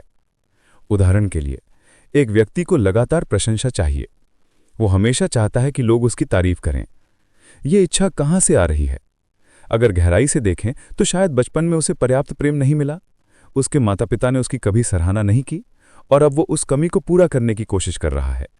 लेकिन बाहर से कितनी भी सराहना मिले, वो भीतर के घाव को नहीं भर सकती। उसे पहले उस घाव को स्वीकार करना होगा, उसे ठीक करना होगा। ऐसे ही मन की बहुत सी इच्छाएं केवल घावों का प्रक्षेपण होती हैं, और जब तक हम घाव को ठीक नहीं करते, इच्छा की पूर्ति भी शांति नहीं देती। अधूरी इच्छा का वरदान। कभी कभी इच्छा का पूरा ना होना ही सबसे बड़ा वरदान होता है, क्योंकि वो आपको रोके बिना आपके भीतर एक नए दृष्टिकोण का जन्म दे देती है। जब आप जो चाहते थे वो नहीं मिलता तो पहले दुख होता है, लेकिन फिर धीरे धीरे आप समझने लगते हैं कि शायद ये मेरे लिए सही नहीं था, शायद ब्रह्मांड मुझे किसी और दिशा में ले जाना चाहता है। और फिर कुछ समय बाद जब आप पीछे मुड़कर देखते हैं तो आप कृतज्ञ होते हैं कि वो इच्छा पूरी नहीं हुई, क्योंकि अगर वो पूरी हो जाती तो शायद आप आज जहां हैं वहां नहीं होते। शायद आप एक बेहतर जगह पर हैं, शायद आप एक बेहतर व्यक्ति बन गए हैं। विवेक की साधना। इसलिए हर इच्छा को देखने के लिए विवेक चाहिए। विवेक ये है कि आप जान सकें कि ये इच्छा मुझे कहाँ ले जाएगी, ये मेरे लिए शुभ है या अशुभ, ये मुझे मेरी सच्चाई के करीब ले जाएगी या दूर। और ये विवेक तभी आता है जब आप मौन में बैठते हैं, जब आप अपने भीतर की आवाज़ सुनते हैं। तो अगली बार जब कोई इच्छा उठे तो तुरंत उसके पीछे मत भागिए, रुकिए, मौन में बैठिए और उस इच्छा को देखिए। पूछिए, ये कहाँ से आ रही है, ये मुझे क्यों चाहिए, इसके पूरे होने से मुझे वास्तव में क्या मिलेगा? और अगर उत्तर यह है कि यह आपको शांति, प्रेम और गहराई की ओर ले जाएगी तो उसे पूरे विश्वास से पोषित कीजिए। लेकिन अगर उत्तर यह है कि यह केवल आपके अहंकार को, आपकी असुरक्षा को तृप्त करेगी तो उसे नम्रता से विदा कीजिए। और जब आप इच्छाओं को देखना सीख जाते हैं तो एक और रहस्य प्रकट होता है। क्या समय भी केवल एक भ्रम है? जिस क्षण आप अपनी एक भी इच्छा को गहराई से देखना शुरू करते हैं, उसी क्षण आप ये अनुभव करते हैं कि इच्छाएं केवल भविष्य से जुड़ी होती हैं और भविष्य किससे बना है? समय से। लेकिन क्या ये समय सचमुच अस्तित्व में है, या ये केवल मन की एक युक्ति है ताकि वो अतीत को पकड़ सके और भविष्य की कल्पना कर सके? समय की वास्तविकता। कभी आपने अपने भीतर किसी क्षण को पूर्ण रूप से देखा है? जब आप ध्यान में होते हैं या जब कोई बहुत ही प्रगाढ़ अनुभूति भीतर घट रही होती है, तब क्या समय होता है? क्या उस गहन क्षण में आपको कभी घड़ी की सुई चलती हुई सुनाई देती है? या फिर वो क्षण इतना विस्तृत होता है कि उसमें अतीत और भविष्य दोनों विलीन हो जाते हैं? जब आप किसी को गहराई से प्रेम करते हैं, तो क्या उस क्षण में समय होता है? जब आप किसी सुंदर दृश्य में खो जाते हैं, तो क्या तब घंटे गिनते हैं? नहीं। उन क्षणों में समय गायब हो जाता है, केवल अनुभव रह जाता है। ये जो समय है, क्या वो कोई बाहरी वस्तु है या केवल मन का एक बंधन? मन और समय का रिश्ता। मन अतीत की स्मृतियों में उलझा रहता है।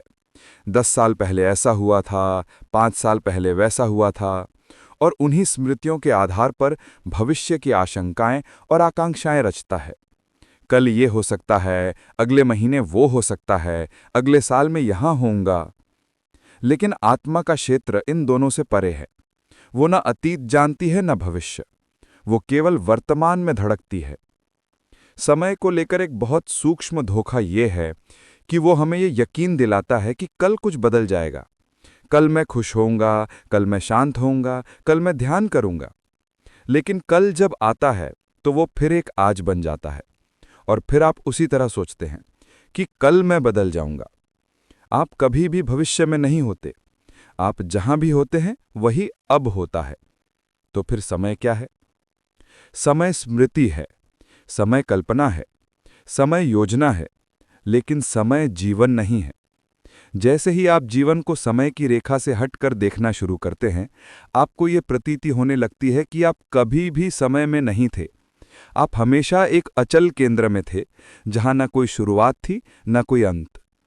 ये जो संसार है, जो परिवर्तनशील है, जो क्षण क्षण ढलता और बनता है, वो केवल समय की छाया है। लेकिन जो भीतर है, जो शांत, गहरा, अडोल है, वो कालातीत है। वो समय को नहीं गिनता, वो केवल अनुभव करता है। प्रेम और समय। आपको क्या लगता है, जो प्रेम आप किसी के लिए अनुभव करते हैं, क्या वो समय में बंधा होता है? क्या वो कुछ महीनों, कुछ वर्षों या कुछ जीवनों तक सीमित होता है? या फिर वो प्रेम किसी और तल पर बहता है, जहां समय एक व्यर्थ धारणा बन जाता है? जब आप किसी को सच्चे दिल से प्रेम करते हैं, तो क्या वो पल बीत जाता है, या वो पल आपके भीतर कहीं स्थायी रूप से जम जाता है, जैसे वो किसी गहरी नदी का जल हो जो कभी सूखता नहीं है? यही समय से परे होने की झलक है। वर्तमान में जीना। संतों ने कहा, जो वर्तमान में है वही शाश्वत में है। और वर्तमान को पकड़ने के लिए कोई घड़ी नहीं चाहिए, कोई दिन तारीख नहीं चाहिए। केवल एक जागरूकता चाहिए जो आपको भीतर खींच ले। समय के भ्रम से मुक्त होने का अर्थ ये नहीं कि आप अपनी घड़ी फेंक दें, बल्कि ये कि आप समय के पीछे भागना बंद करें। आप हर क्षण को पूर्णता से जीना शुरू करें। जब आप खाना खा रहे हैं तो पूरी तरह खाना खाइए। मोबाइल में नहीं, विचारों में नहीं, कल की चिंता में नहीं। जब आप किसी से बात कर रहे हैं तो पूरी तरह उपस्थित रहिए, न अतीत में न भविष्य में, बस यहीं अभी। तभी आपको ये अनुभव होगा कि वास्तव में आप कहीं नहीं जा रहे हैं, आप पहले से वहां हैं। मृत्यु का भ्रम। और जब आप ये देख लेते हैं कि समय केवल भ्रम है, तो अगला प्रश्न जन्म लेता है, क्या मृत्यु भी केवल एक अवधारणा है या उसमें भी कोई अमरता छुपी हुई है? मृत्यु, ऐसा शब्द जिसे सुनते ही मानव हृदय कांप उठता है। शरीर में एक सिहरन दौड़ जाती है और मन असहाय हो उठता है। मृत्यु से बचने के लिए इंसान ने न जाने कितनी चालें चली हैं। धर्म बनाए, संस्कार गढ़े, स्वर्ग नरक की कल्पनाएं रची और पुनर्जन्म के सिद्धांत खड़े किए। लेकिन क्या कभी इन सब प्रयासों के नीचे छुपा हुआ डर देखा है आपने? मृत्यु का असली स्वरूप। क्या मृत्यु सच में डरावनी है या ये केवल अज्ञात का डर है? कभी आपने देखा है कि जो मरता है वो कौन है? क्या वो देह है? तो देह तो हर रोज कुछ ना कुछ त्याग रही है। पुरानी कोशिकाएं मर रही हैं, नई बन रही हैं, पुराने विचार जा रहे हैं, नए आ रहे हैं, पुरानी आदतें टूट रही हैं, नई बन रही हैं। तो फिर क्या है जो कभी नहीं मरता? मृत्यु को लेकर जो सबसे बड़ा भ्रम है वो ये है कि हम सोचते हैं कि जीवन रुक जाता है। लेकिन क्या मृत्यु रुक जाना है या किसी और अवस्था में बह जाना? जिस तरह एक बीज मिट्टी में समा जाता है और कोई नहीं जानता कि वो मर रहा है या किसी वृक्ष में रूपांतरित हो रहा है, उसी तरह मृत्यु भी शायद एक बीज का विसर्जन हो। चेतना का प्रश्न। क्या आपने कभी पूछा है कि जो व्यक्ति मर गया वो अब कहाँ है? यदि आप केवल शरीर को मृत्यु समझें तो वो तो जन्म से ही धीरे धीरे मर रहा है, पर भीतर जो चेतना है, जिसने उस शरीर को देखा, जिसने सुख दुख का अनुभव किया, जिसने प्रेम को छुआ और खोया, वो चेतना कहाँ जाती है?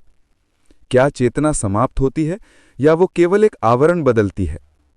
गहराई से देखें तो पाएंगे मृत्यु कोई बाहर नहीं है, कोई बंद दरवाजा नहीं है, बल्कि एक द्वार है जो किसी और आयाम की ओर खुलता है। लेकिन उस द्वार से गुजरने के लिए साहस चाहिए। साहस यह जानने का कि आप इस शरीर नहीं हैं। साहस यह स्वीकारने का कि आपका अस्तित्व किसी एक जन्म या एक नाम तक सीमित नहीं है। मृत्यु एक मित्र। क्या आपने कभी मृत्यु को एक प्रेम की तरह देखा है, जो हर अहंकार को मिटा देता है, हर पहचान को बहा ले जाता है और आपको नंगे मौलिक स्वयं की आंखों में आंखें डालकर खड़ा कर देता है? मृत्यु से डरने वाला वास्तव में जीवन से डरता है, क्योंकि जीवन में गहराई से जीने वाला हर क्षण मृत्यु से परिचित होता है। वो जानता है कि हर संबंध एक दिन टूटेगा, हर दृश्य बदल जाएगा, हर सांस अंतिम हो सकती है, और इसी बोझ से उसका प्रेम गहरा होता है, उसका मौन सच्चा होता है और उसका जीवन पूर्णता की ओर बढ़ता है। तो क्या मृत्यु एक ऐसी मित्र है जो आपको बार बार आपके सत्य से मिलाने आती है? यदि आप गहराई से सुने तो मृत्यु केवल अंत नहीं है, वो तो आपके भीतर की अमरता की गूंज है। एक ऐसा स्पर्श जो आपसे कहता है, तुम इस देह से परे हो, तुम अजर हो, अमर हो, तुम वो हो जो कभी जन्मा ही नहीं था और जो कभी मरेगा भी नहीं। आत्मा की अमरता। और जब मृत्यु के द्वार से परे झांकते हैं तो एक और प्रश्न जन्म लेता है, यदि आत्मा अमर है तो वो कौन सी यात्रा पर है? तो अब प्रश्न ये है, यदि आत्मा अमर है तो वो किस यात्रा पर है? क्या वो यूं ही भटकती रहती है या कोई दिशा है, कोई मंजिल है जहां वो लौट रही है या फिर जहां से वो कभी निकली थी? ये एक गहन रहस्य है और इसे समझने के लिए हमें अगले विषय में प्रवेश करना होगा, आत्मा की यात्रा और गुरु का मार्गदर्शन। यदि ये वीडियो आपको आध्यात्मिक यात्रा में मदद कर रहा है तो कृपया लाइक बटन दबाएं और इस वीडियो को उन लोगों के साथ शेयर करें जो जीवन के गहरे प्रश्नों की तलाश में हैं। हम सभी ने कभी ना कभी ये महसूस किया है कि हम इस जीवन से पहले भी कहीं थे, किसी रूप में, किसी संबंध में, किसी स्मृति में। कभी कोई स्थान अचानक परिचित लगने लगता है, बिना वहां गए हुए भी। कभी कोई व्यक्ति ऐसा लगता है जैसे वो जन्मों का साथी हो, जबकि मिले अभी ही है। ये क्या है? क्या ये आत्मा की स्मृति है या भ्रम है? आत्मा की अविराम यात्रा। गहराई से देखें तो ये आत्मा की अविराम यात्रा है। एक शरीर में प्रवेश करना, अनुभव लेना, सीखना और फिर एक दिन उस देह को त्याग देना। जैसे एक कलाकार एक चित्र अधूरा छोड़कर दूसरे कैनवस पर आगे बढ़ता है। क्या आत्मा सीखने आई है या उसे कोई भूल सुधारनी है? ये एक बड़ा प्रश्न है। वेदों ने, उपनिषदों ने और भारत के अनेक ऋषियों ने कहा है कि आत्मा किसी दंड या पुरस्कार के लिए जन्म नहीं लेती। वो जन्म लेती है क्योंकि उसे अपने भीतर के अहंकार, वासना और अज्ञान को समझकर मिटाना है। जब आत्मा अज्ञान में डूबी होती है तो वो खुद को देह मानने लगती है। नाम, जाति, धर्म, रिश्ते, इन सब से अपना परिचय बनाने लगती है और यही भ्रम उसे बार बार जन्म लेने पर मजबूर करता है, क्योंकि जब तक वो इनसे मुक्त नहीं होती वो पूर्ण प्रकाश में नहीं लौट सकती। बीज से वृक्ष तक की यात्रा। ये ठीक वैसा ही है जैसे कोई बीज मिट्टी में दबा हो, लेकिन जब तक उसे सही धूप, पानी और समय नहीं मिलेगा, वो अंकुर नहीं फूटेगा। तो आत्मा क्या कर रही है? वो धीरे धीरे अपने बीजत्व से वृक्षत्व की ओर बढ़ रही है। हर जन्म एक अवसर है, हर दुख एक संकेत है, हर प्रेम एक दर्पण है जिसमें आत्मा खुद को देख सकती है। लेकिन ध्यान रहे, ये यात्रा केवल देहों की नहीं है, ये चेतना की यात्रा है।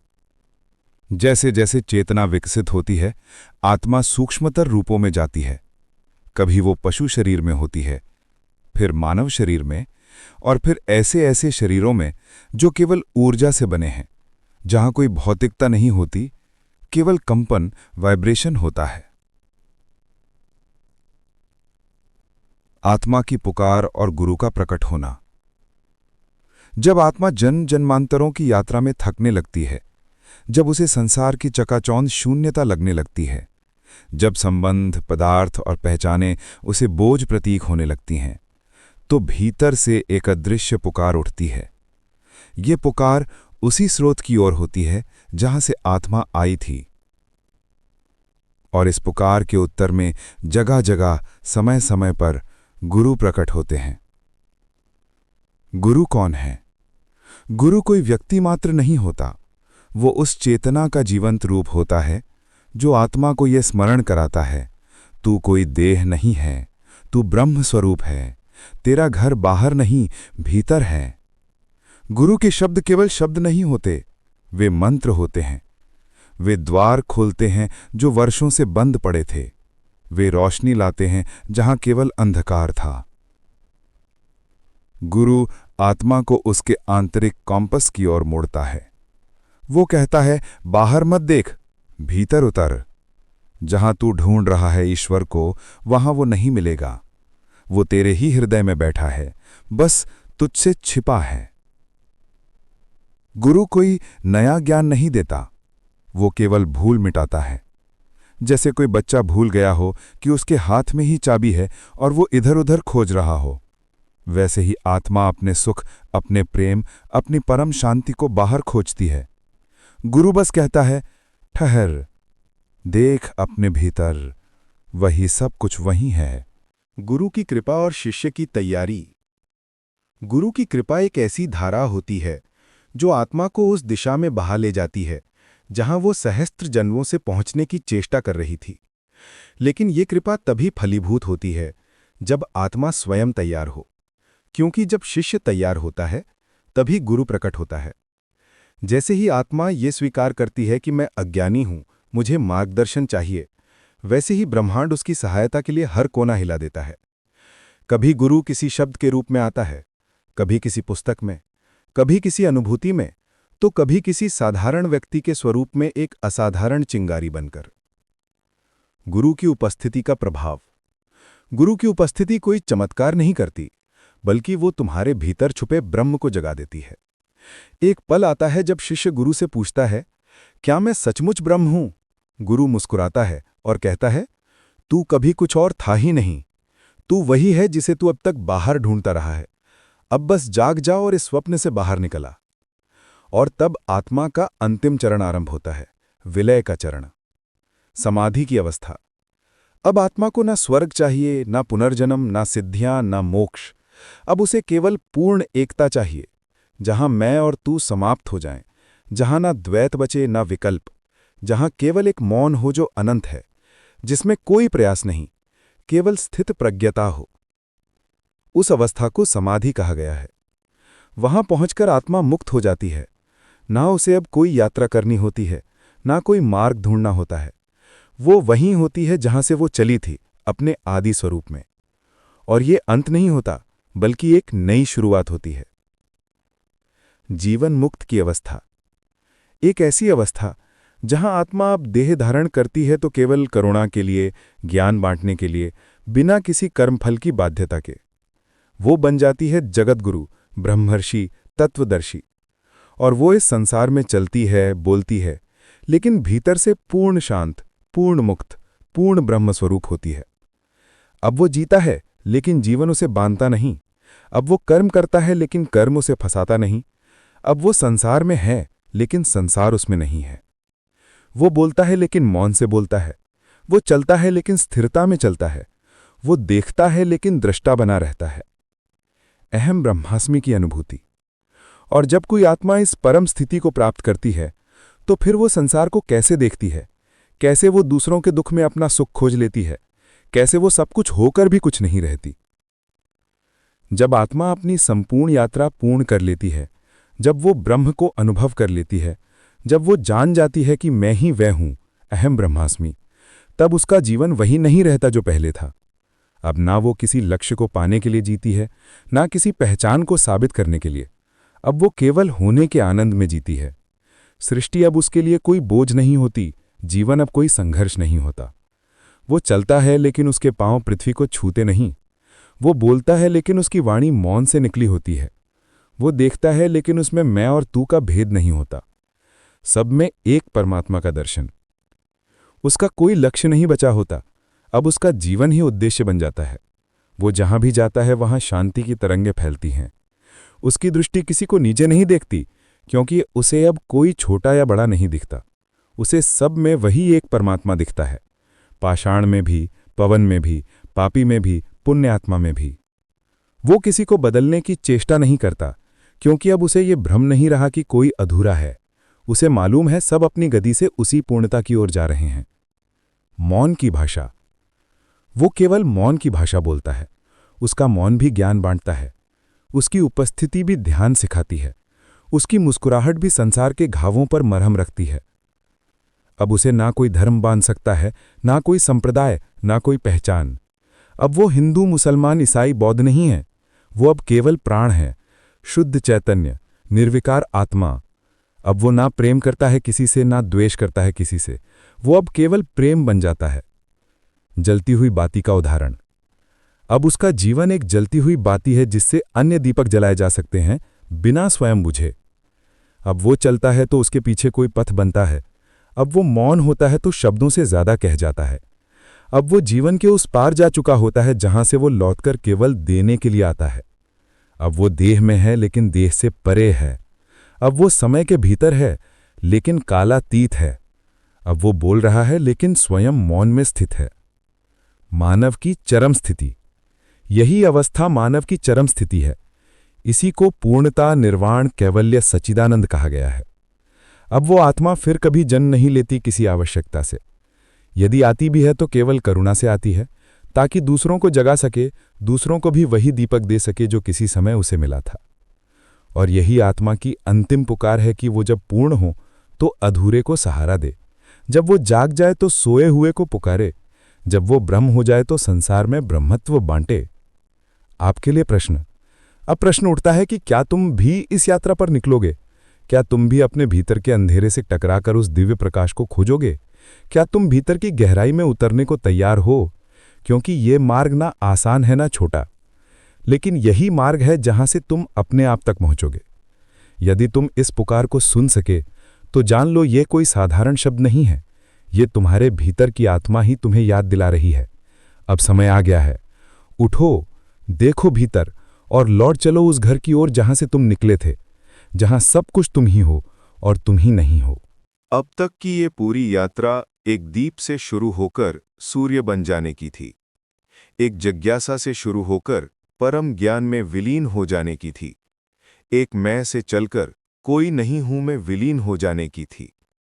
और इस संपूर्ण यात्रा का सार यही है कि जिसे तुम बाहर ढूंढ रहे थे वो तो भीतर बैठा तुम्हें ही देख रहा था। जब तुम मंदिरों में गए तो वो तुम्हारे हृदय की गहराई में बैठा मुस्कुरा रहा था। जब तुम पहाड़ों पर चढ़े तो वो तुम्हारे श्वासों के बीच मौन साधे बैठा था। जब तुम ग्रंथों में उलझे तो उसने धीरे से कान में कहा, मैं तेरी मौन में हूं, शब्दों से परे। अब ये अंत नहीं है, यही आरंभ है, क्योंकि ब्रह्म की अनुभूति का कोई समापन नहीं होता। ये कोई उपलब्धि नहीं, बल्कि एक ऐसी जागृति है जिसके बाद जीवन एक अखंड उत्सव बन जाता है। अब तुम वही नहीं रह जाते जो तुम पहले थे। तुम्हारे विचार तो रहते हैं पर वे अब तुम्हें नहीं चलाते। तुम्हारे शब्द तो रहते हैं पर अब मौन ही तुम्हारी भाषा होती है। अंतिम समर्पण। तो अब चुपचाप आंखें बंद करो और वही करो जो तुम्हारी आत्मा वर्षों से तुमसे कहती आई है, घर लौट चलो। यह अंतिम समर्पण है, यह अंतिम मौन है, यह अंतिम प्रकाश है, और यह अंतिम वाणी है, अहम ब्रह्मास्मि। विदाई संदेश। प्रिय साधक, हमारा उद्देश्य सिर्फ आपको जानकारी देना नहीं है, बल्कि आपको परमात्मा की अनुभूति के पथ पर स्थिर करना है।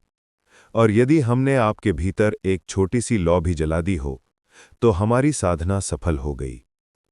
अंत में आपसे एक विनम्र निवेदन है कि यदि ये यात्रा आपके हृदय को छू गई हो, तो कृपया इसे अपने आत्मीय जनों के साथ साझा करें, क्योंकि शायद किसी एक थके हुए आत्मा को भी इस प्रकाश की आवश्यकता हो। आपका ये साथ, आपकी उपस्थिति, आपकी मौन सहभागिता हमारे लिए एक दिव्य प्रसाद के समान है। हृदय से धन्यवाद। आपको अंतहीन शांति, अखंड प्रेम और दिव्य ऊर्जा की शुभकामनाएं।